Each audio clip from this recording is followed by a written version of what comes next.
সীমান্তে জিরো লাইনে স্থলমাইন পেতেছে আরাকান আর্মি, বাড়ছে উদ্বেগ।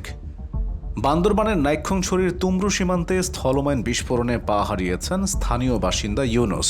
এর মাত্র 2 দিন আগে একইভাবে আহত হন আরেক পাহারাদার। স্থানীয়দের দাবি, গত 6 মাসে সীমান্ত এলাকায় অন্তত 65টি মাইন বিস্ফোরণের ঘটনা ঘটেছে। রাখাইন রাজ্যে নিয়ন্ত্রণ প্রতিষ্ঠা করেছে রাষ্ট্র বহির্ভূত বিদ্রোহী গোষ্ঠী আরাকান আর্মি। আন্তর্জাতিক নিয়ম অনুযায়ী মাইন পুঁতে রাখার আগে অন্য পক্ষকে জানানো বাধ্যতামূলক হলেও এই নিয়ম মানছে না তারা। এতে সীমান্তবর্তী বাংলাদেশি নাগরিকদের জীবনে নেমে এসেছে চরম আতঙ্ক। জিরো লাইনের ওপারেই দৃশ্যমান আরাকান আর্মির ক্যাম্প। আগে যেখানে ছিল মিয়ানমারের বর্ডার গার্ড পুলিশের পোস্ট, এখন সেখানে তারা গড়ে তুলেছে চেকপোস্ট। ফলে মিয়ানমারের সঙ্গে স্বাভাবিক সীমান্ত যোগাযোগও প্রায় বিচ্ছিন্ন। এ পরিস্থিতিতে বিজিবি ও স্থানীয় প্রশাসন থাকলেও অস্ত্রধারী এই সংগঠনের আগ্রাসনের মুখে সীমান্ত রক্ষা কার্যক্রমে পড়ছে বড় ধরনের প্রতিবন্ধকতা। আরাকান আর্মির সদস্যরা গুলি ছুড়লেও তা নিয়ে বাংলাদেশের পক্ষে কোনো আনুষ্ঠানিক আলোচনা বা পদক্ষেপ নেওয়া সম্ভব হচ্ছে না।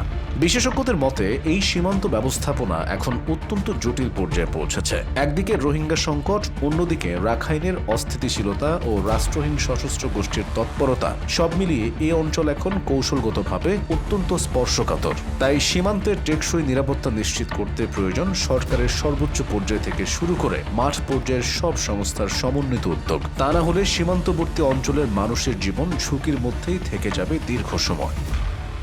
মিনথাল আহমেদ মাসুম, খবরবাজ।